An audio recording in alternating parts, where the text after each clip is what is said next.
Meaning of HM Stationery Office. HM Stationery Office. HM Stationery Office. HM Stationery Office. HM Stationery Office.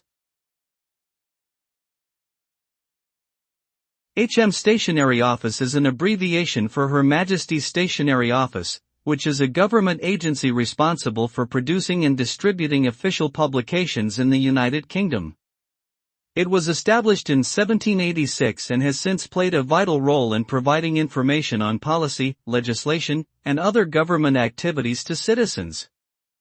The office is also responsible for managing the UK's intellectual property rights, including patents, trademarks, and copyright. It has changed its name several times over the years and is now known as the National Archives, which is responsible for preserving and providing access to historical records.